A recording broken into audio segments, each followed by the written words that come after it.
Hello, ladies and gentlemen. This is Jamel from Fantasy Life, and today I'm going to be talking about Black Ops 3. Now, Black Ops 3, Black Ops 3, Black Ops 3. What can I say about Black Ops 3, which is actually going to be dropping in about a month? One thing I can say about Black Ops 3 is for people to not to make their expectations too high about Black Ops 3 because it will not live up to those expectations. Now, I'm not saying that Black Ops 3 won't be a fun game. From my experience with the beta, it was actually a very fun game. What I'm trying to say is not to set your expectations for this game too high. With the media and the other YouTubers that are reviewing this particular game, they're giving a false perception of the game and they're portraying it to be something that it's not entirely going to be. What a lot of people are saying is basically that this is quote unquote a COD saver. That this is going to be the Call of Duty of Call of Duties. And that's just not true. It's giving a false perception of this particular video game. What they're doing is they're blowing out of proportion certain aspects of the game and misinterpreting certain aspects of this game while not touching on any of the particular issues of this game. One false perception of this game is the movement system. The movement system is being portrayed as a boots on the ground game. Most people will say that the majority of the gunfights will take place on the ground, whereas this is mostly true.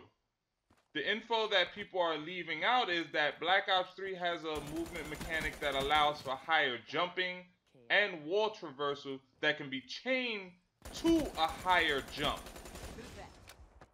Now, although this is for traversal purposes, you have to expect as when time goes by, more and more people get comfortable with the movement system, that people will begin to take to a more aerial combat style. This will eventually give advantage to those players that are utilizing the movement system in this perspective, as they will be able to overwhelm players who are primarily looking left and right, similar to what happened in Advanced Warfare. For those who don't recall, in Advanced Warfare, you had a lot of people boost jumping all over the place and was getting picked off fairly easy by players who were playing more of a boots on the ground kind of gameplay. Boots on the ground players picking off people that were boost jumping all over the place was like shooting frisbees out the sky. It wasn't until a few months went by when players got more proficient with the exo movement and were able to jump, boost, dodge, and accurately shoot all in one motion that the aerial combat became more of an issue with boots on the ground players. I can see something similar happening in Black Ops 3, but to a lesser extent, due to how slow and stripped down the movement feels compared to Advanced Warfare. Another issue is that where Advanced Warfare had a classic playlist for people who did not like the EXO movement, Black Ops 3 do not have a classic playlist. So love it or hate it, you have to use the new movement mechanic. Treyarch has even said that the maps are not designed for classic movements, so that eliminates any future chances that a classic playlist will come in the future. Say that the movement mechanics in Black Ops 3 is completely different from any other Call of Duty game. So people who are used to the exo movements in Advanced Warfare, this will be a sort of a learning curve for you to adapt due to the fact that you cannot move the way you can in Advanced Warfare. And for people of older Call of Duty games such as like Black Ops 1, 2, or Modern Warfare 2, 3, it's also a learning curve for you as well because the movement system is so much more fast-paced and a bit more fluent than in those earlier adaptations. Another thing I want to touch on is that there's a lot of people that are saying that this is very reminiscent of like a COD 1 or a Modern Warfare 2 kind of game. Do not believe that. This game feels nothing like Modern Warfare 2 or Black Ops 1. This definitely feels like a merger between Advanced Warfare and Black Ops 2. It's like Black Ops 2 and Advanced Warfare hooked up and had a baby and spit out Black Ops 3. This does not feel anything like any of the previous Call of Duty games. This is definitely a newer game, and anybody who tells you different, they're not giving you the entire truth. The second thing I want to touch on is the customization. The focus that everyone, which basically are YouTubers and Activision, are blowing out of proportion is the gun paint shop. I think this is a cool feature. We always had something in which we could customize our guns. Usually it was through colors you unlocked as you played with the gun, and emblems you can customize and place on the gun as well. This new paint shop feature does take it to the next level. But what's not being mentioned or shown off is the character customization. As far as I'm aware, you cannot customize your character in any meaningful way. If I pick a Sparrow and you pick a Sparrow, it's a mirror match when we meet up on the battlefield. As far as I'm aware, you can't even change the gender of the person you're playing with.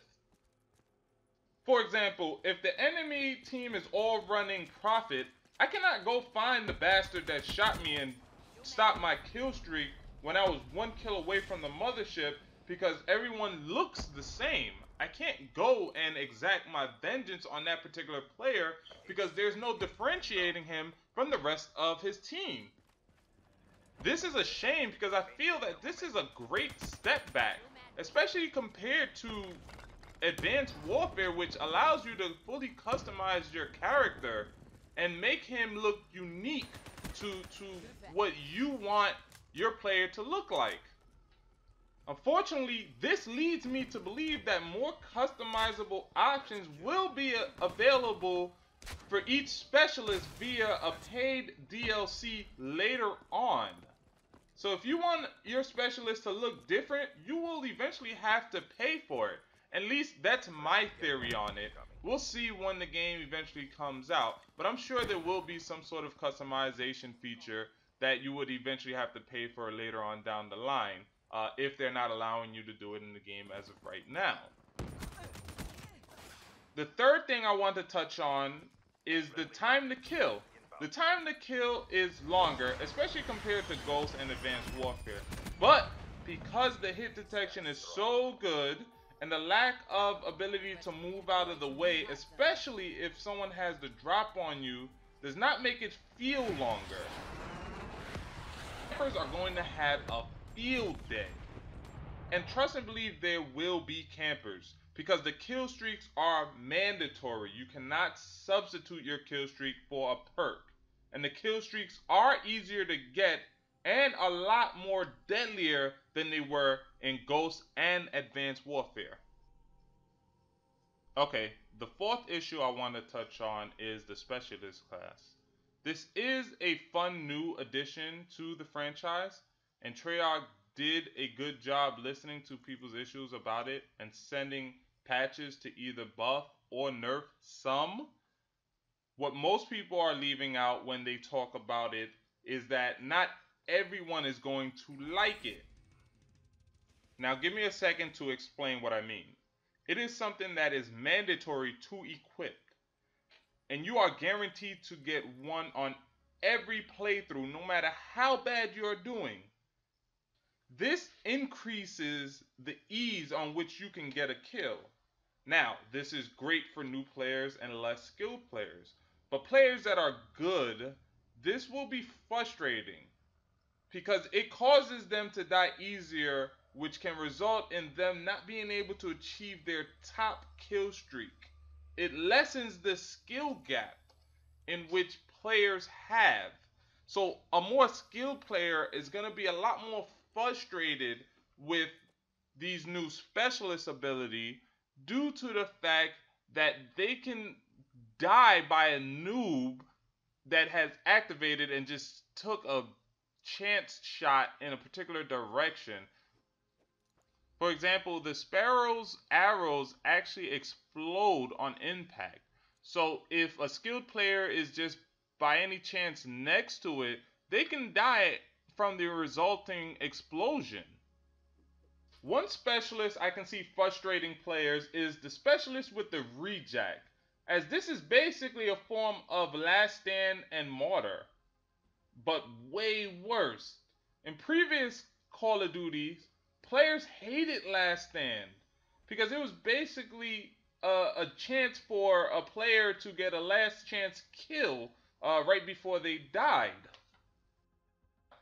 Although this was great for noobs and will be great for noobs in this particular game, and anybody who's basically using that rejack ability, this is going to suck for players that are playing against people who are utilizing that ability, because it basically means you have to kill that player twice.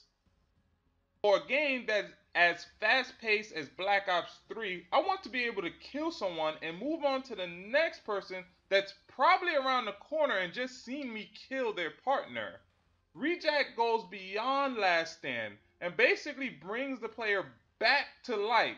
So not only did that player not die, they have a chance to chase you down and kill you, which will mess up your kill streak. Okay, so now the fifth and last reason that people need to tone down the excitement for this game is that there are a lot of people excited about Black Ops 3 solely because Treyarch is making it. If gaming history has taught us anything, is that even companies that have a great track record making video games can make a very bad video game. One example that Call of Duty fans will know is Infinity Ward. Infinity Ward made Modern Warfare 1 and 2, which are arguably the best Call of Duties in history. Infinity Ward also went on to make Call of Duty Ghosts, which is without a doubt the most worst Call of Duty of all time. Now, because of the excitement behind Call of Duty Ghosts, its sales will not reflect that. It sold very well, actually, but that was mostly due to the hype and the excitement, as well as the false perception of the game before it was released. Now, with my experience with Black Ops 3 beta, I do not think it will be a bad game, which basically brings me to the reasoning for this video. With all of the hype surrounding this game, if it comes out to be utterly average, mostly because we don't know the story and zombie mode, and how it will turn out, because it's not a lot of details and information on them. The information that we have on both the story and zombie mode are, for the most part, very vague. Black Ops 3 will get a bad review, even if it's just an average game.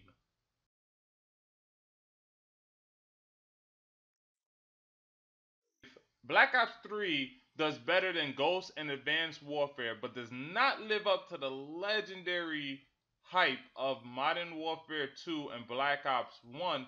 This will ultimately be considered a bad game, which is unfortunate due to the hype and misinterpretation and blowing out of proportion some of the features the media and YouTubers are saying, while they are also neglecting things that are purposely not being talked about.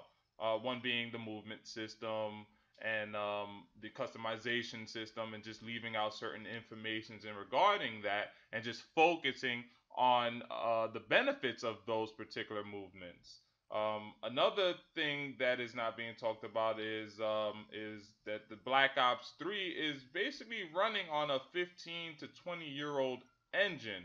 So the limitations that you've seen in previous Call of Duty games will more than likely make an appearance in this Call of Duty game. One example is being environmental destruction. there's only so much you can do on a older engine, and it will unfortunately ultimately end up appearing in Black Ops 3. And these are just issues that are not being talked about. So I just want to give this message out to everybody so that they can just tone down the hype. This way, if the game comes out and it's amazing, then it'll be talked about more favorably. But if your expectations is on 100 and this game comes out to be an 80, then it's just gonna get shitted on.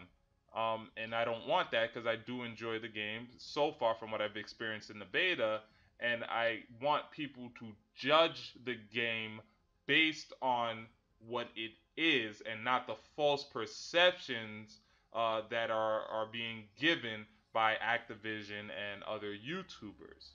Now, with that being said, please like, share, subscribe, and remember, your life is a fantasy.